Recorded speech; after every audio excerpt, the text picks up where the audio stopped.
Assalamualaikum warahmatullahi wabarakatuh. Alhamdulillah rabbil alamin. Wa bihi nasta'in ala umuri dunya waddin. Wassalatu wassalamu ala asyrafil anbiya'i wal mursalin sayyidina Muhammadin wa ala alihi wa sahbihi ajma'in. Pak Ibu, tadi malam sudah kita mulai masuk dalam surat Al-Baqarah. Baqarah itu artinya sapi betina. Diambil nama itu dari salah satu ayat yang mengisahkan tentang sapi betina. Nanti kita akan sampai sini, insyaallah. Dimulai dengan alif lam mim. Alif lam mim itu hanya susunan huruf. Kalau kita baca, dia tidak ada arti. Tidak masuk dalam kalam, ya, kalimat. Yang dikatakan kalimat itu apa? Al-kalam wal lafzul mufidu bil wadi. Ya. Kalam itu yang katakan kalimat, satu lafaz, kata-kata yang tersusun, yang ada maknanya. Jadi kalau ada orang berkata-kata nggak ada makna, dia tidak berkata namanya. Makanya dalam Al-Quran ada beberapa ayat kepala surat yang seperti itu. Oleh ulama tafsir disebut dengan itu ayat lafaz yang muqatta'ah. Muqatta'ah itu artinya lafaz yang ya lafaz-lafaznya terputus-putus. Umumnya ulama tafsir mengatakan mengartikan ayat-ayat yang termasuk alif lam mim qaf ha ya ain sad kaf ha ya ain sad yasin segala macamnya itu disebut dengan muqatta'ah, dan itu diturunkan oleh Allah hanya orang-orang tertentu saja yang paham makna itu. Ya, orang yang hatinya sudah bersih dan dia mendalami Al-Quran itu dengan sesungguh-sungguhnya. Nah, makanya umumnya ahli tafsir mengatakan Allah a'lam bimuradih, Allah yang tahu. Tetapi sebagian ulama tafsir lagi mengatakan bahwa tidak mungkin Allah menurunkan ayat tanpa ada yang bisa dipahami oleh manusia. Maka menurut mereka selalulah bacalah,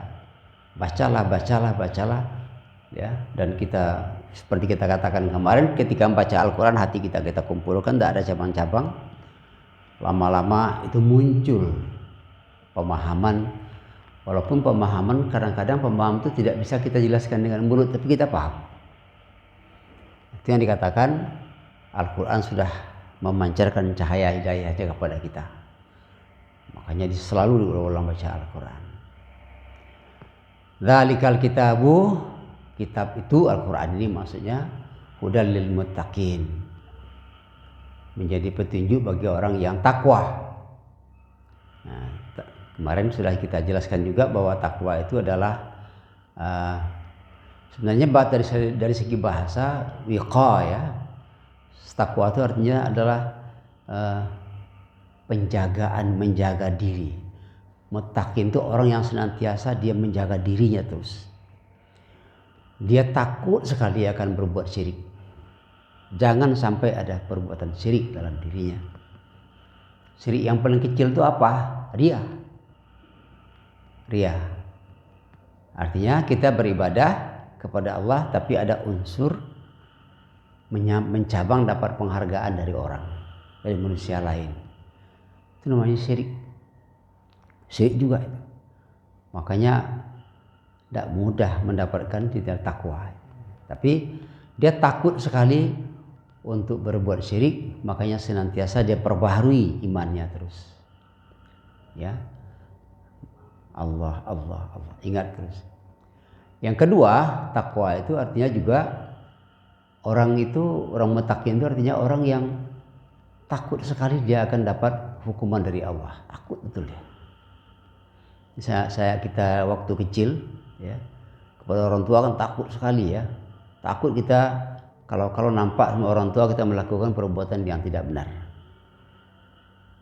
Tapi orang tua bisa ditipu, bisa bisa dihindari, kita sembunyi.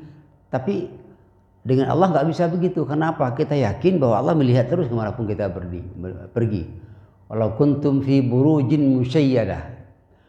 Sekalipun kalian berada di benteng yang sangat kokoh.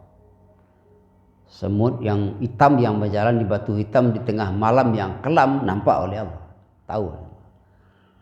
Makanya ketika itulah orang-orang takwa itu orang yang senantiasa menjaga dirinya tidak sampai melakukan perbuatan yang dilanggar dan dilarang oleh Allah. Orang takwa juga sebaliknya orang yang selalu mendorong dirinya untuk selalu melakukan perbuatan yang disuruh oleh Allah. Karena dia yakin Allah melihat itu. Jadi dipeliharanya dirinya terus tidak berbuat yang dilarang, tetapi hatinya selalu terdorong untuk melakukan perbuatan yang disuruh. Takwa.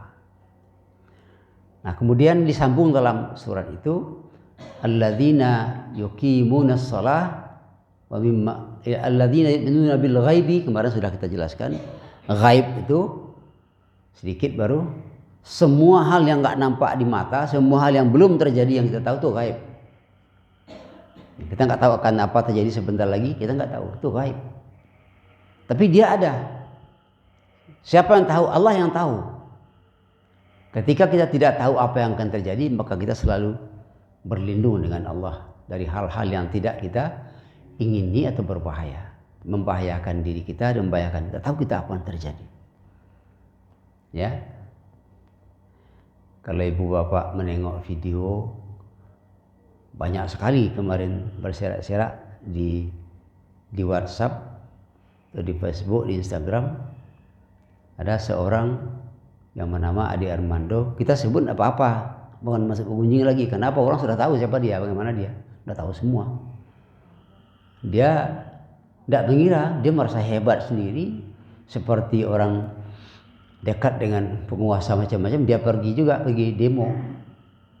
Ya, tidak tahu dia ada satu gaib bahwa dia akan dihukum oleh massa di situ. Tahu orang kalau itu Arimando, tanpa disuruh merekomendoi orang langsung serang, ujung mati. Tapi satu hal yang kita lihat di situ, Allah nampakkan di situ hukumannya. Ya. Kalau dipukuli orang mungkin tidak apa-apa, tapi kalau ditelanjangi orang dekat orang yang ramai betul, itu malunya nggak bisa. Itu kalau punya malu, ya kalau punya malu. Tapi itu Allah telah memberi persekot hukuman untuk orang yang menghina agama Islam. Tidak tahu, itu gaib, ya. Makanya kita kemana pergi, begitu berangkat dari rumah, kunci pintu, Bismillahirrahmanirrahim, la haula wala quwata illa billah. Kita bertawakal kepada Allah. Ya, dalam hadis Nabi dikatakan orang yang membaca doa itu berangkat dari rumah, ketika itu malaikat menjaga dia kemana dia pergi, jaganya. Ini orang ini nggak ada doa sama sekali. Ya. Kemudian itu namanya takwa secara harfiah dan secara maknawi disambung oleh tadi, yakin dia yu'minuna bil ghaibi. Kemudian wa mimma razaqnahum yunfiqun. Alladzina yu'minuna bil ghaibi. Apa lagi? Wa yuqimus shalah wa mimma razaqnahum. Mereka mendirikan salat.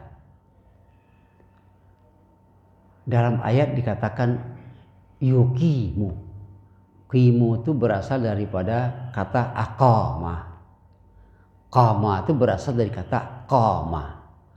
Qama itu berdiri. Tapi kalau aqamah atau iqamah mendirikan. Mendirikan apa? Mendirikan salat. Perlu dipahami kenapa kita dikatakan salat saja atau mengerjakan salat. Kenapa disebut dalam ayat itu mendirikan salat?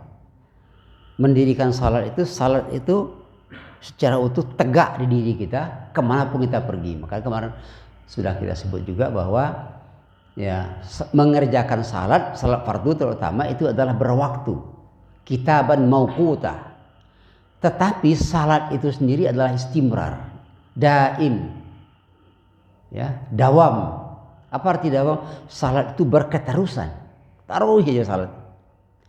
Tidak mengerjakan tapi terus artinya berdiri.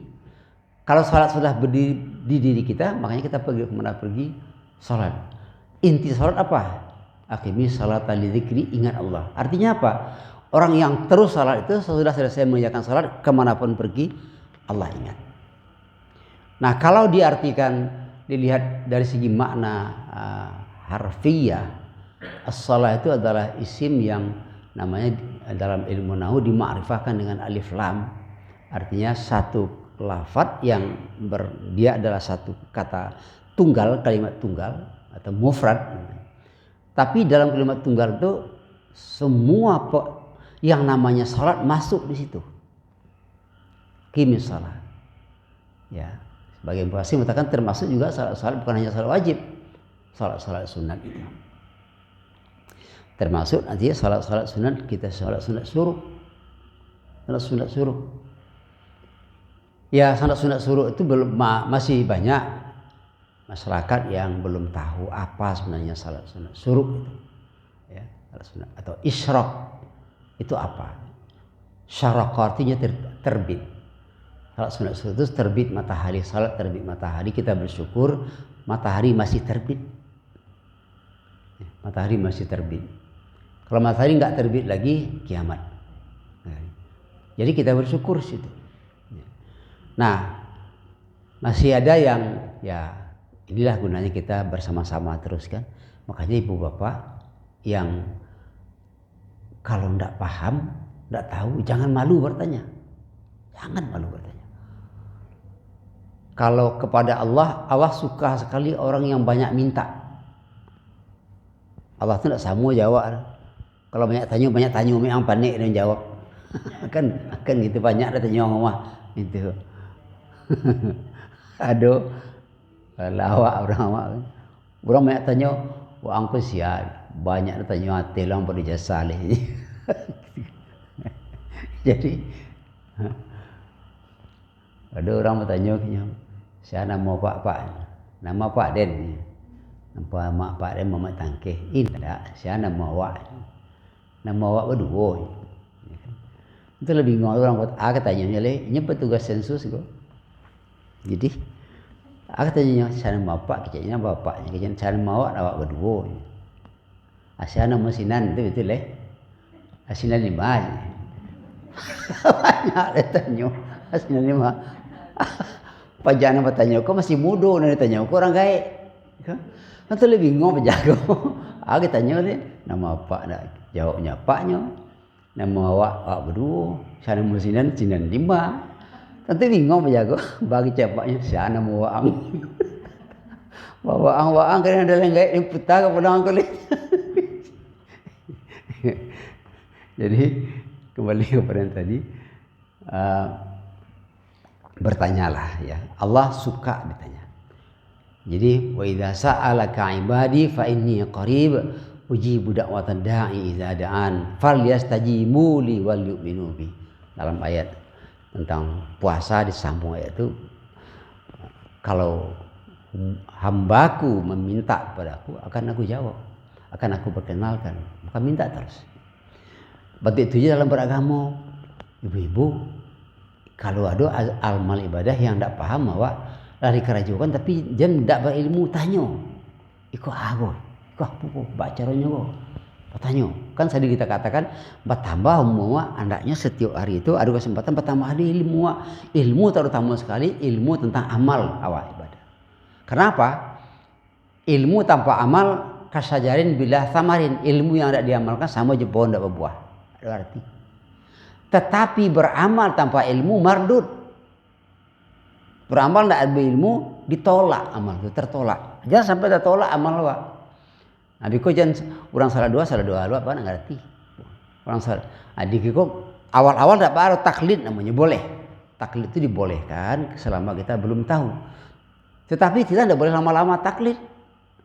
Paling tidak kita muttabi'. Apa arti muttabi'?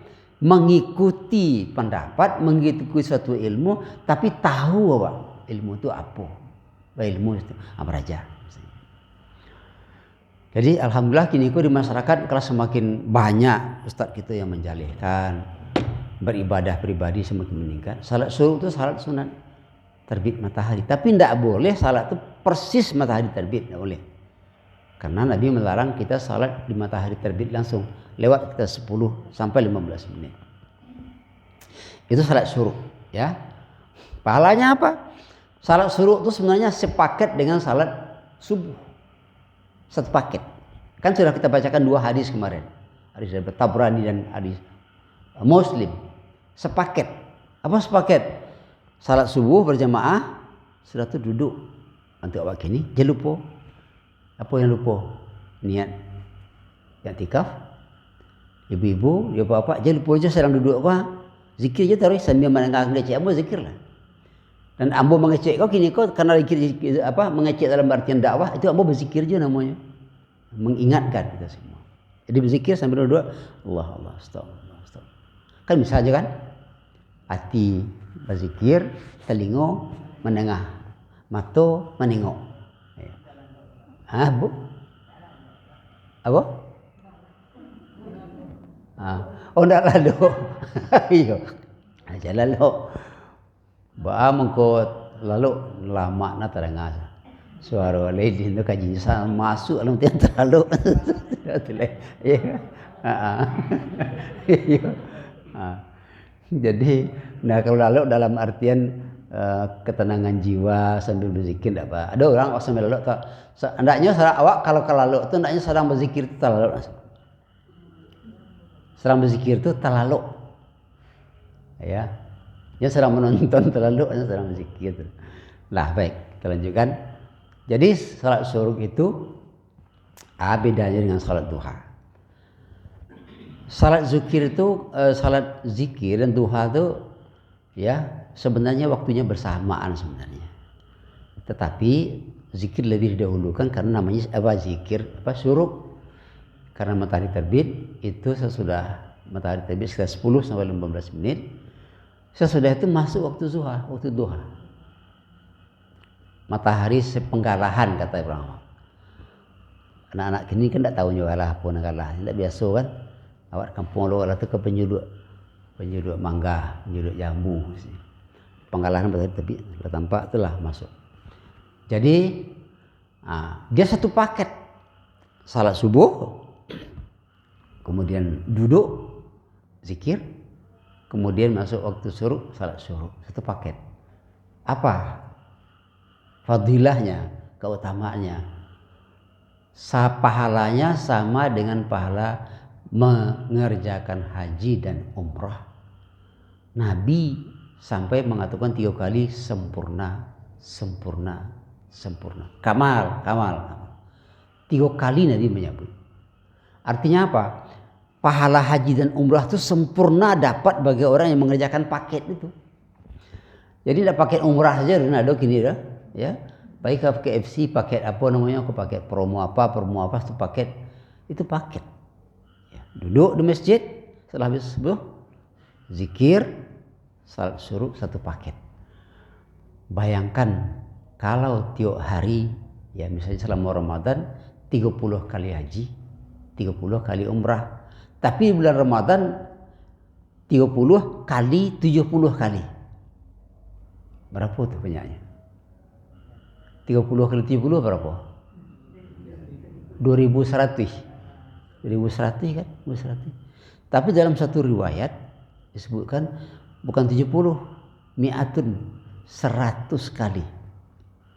Kalau 100 kali berarti 3000. Bayangkan ibu sekalian. Dapat awak selamat Ramadan berarti 3000 kali naik haji, 3000 kali naik bayi umrah. Pahalanya bukan berarti kalau sudah salat Isra lah pakai itu tidak perlu naik haji, tidak gitu loh. Haji itu syaratnya adalah rukun, tapi pahalanya segitu. Maka dicari mencari itu. Apalagi hati kau dan suan-suan tadi ikhlas mengikhlaskan diri itu. Adakah bacaan khusus? Tidak ada. Seperti biasa, salat biasa saja. Itu pahala. Makanya itulah besarnya rahmat Allah yang katakan tercurah di waktu subuh. mulai dari salat sunat, mulai dari tahajud, mulai sunat fajar lah, sesudah itu disambung dengan sunat fajar ketika orang sudah azan subuh.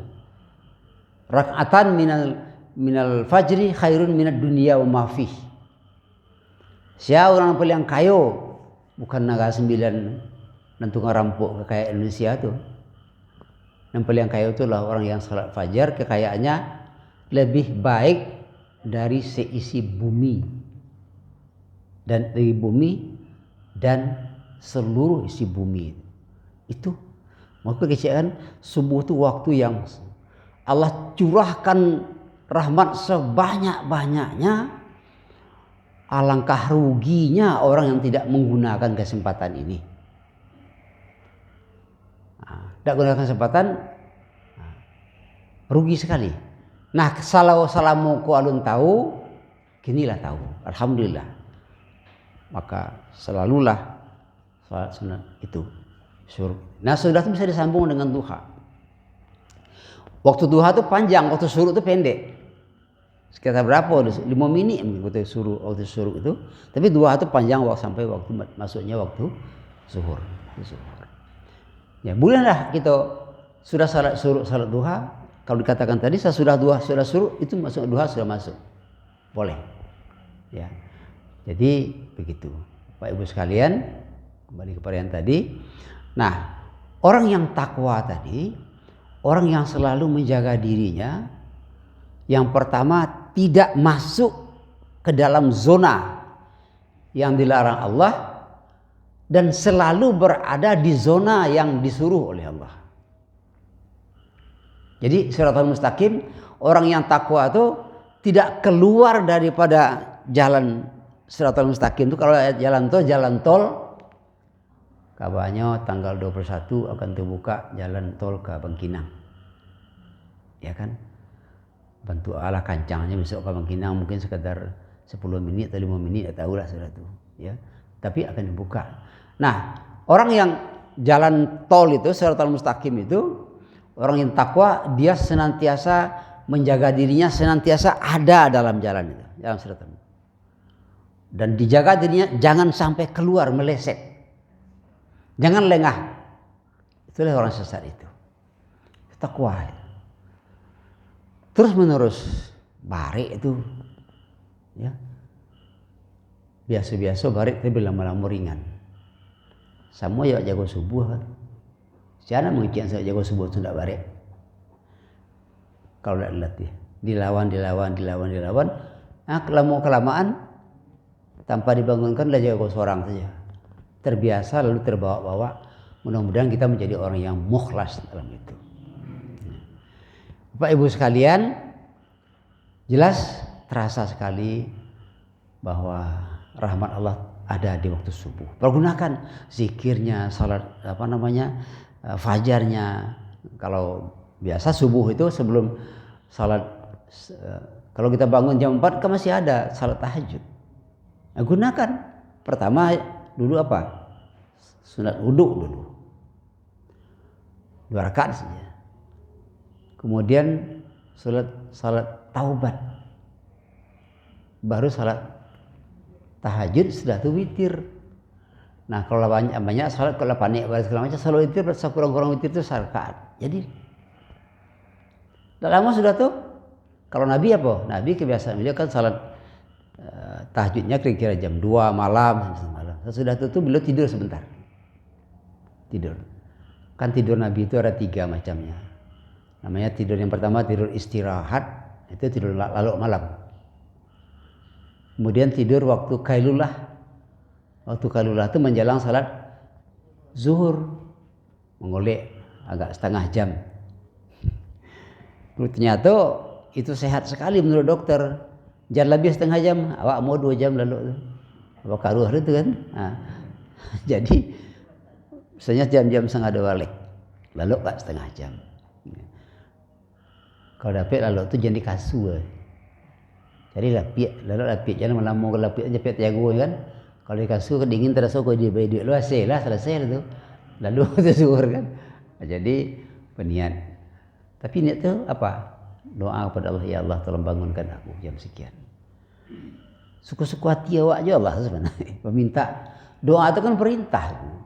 Dalam ilmu ushul fiqh doa itu termasuk dalam kategori amar. Amar itu artinya perintah. Jadi doa itu adalah perintah untuk hati. Ya. Itu namanya amar. Doa, ya Allah tolong bangunkan aku, bangunku. Memang Allah tuh jam weker ya. Ya bisa Allah kabulkan itu. Jadi banyak sekali. Jadi salat wudhu, salat taubat, salat tahajud, kemudian witir. Kalau istirahat sebentar, tapi hati-hati. Kalau istirahat sebentar lalu waktu subuh lewat, ya kan? Jadi lalu tidur yang untuk menjaga itu jangan tidur di kasur. Kalau Nabi tidurnya dia sejadahnya sendiri habis salat tahajud itu. Terus coba ya. Kalau lalu ada sejadah tak lama lalu capek aja gua pada menunggu waktu. Tapi kalau lalu di kasur, tambah di AC, naik selimut lah perkara sudah tutup habis, ya kan? Nah, sudah tutup apa? Salat fajar. Sudah salat fajar, subuh. Sudah subuh, zikir. Sudah zikir, sudah suruh duha. Asar itu pailah kok kemah-kemah, ya. Kok ke Kabul, kok ke pasar, kok kemah. Kan ada aminah waktu dulu. Hidup akan menjadi terasa indah hidup waktu itu. Bibu Bapak sekalian, waktu kita masih ada sedikit lagi. Kalau petang-petang kau kan tidak sempat kita buka tanya jawab. Kalau ada yang kau bertanya,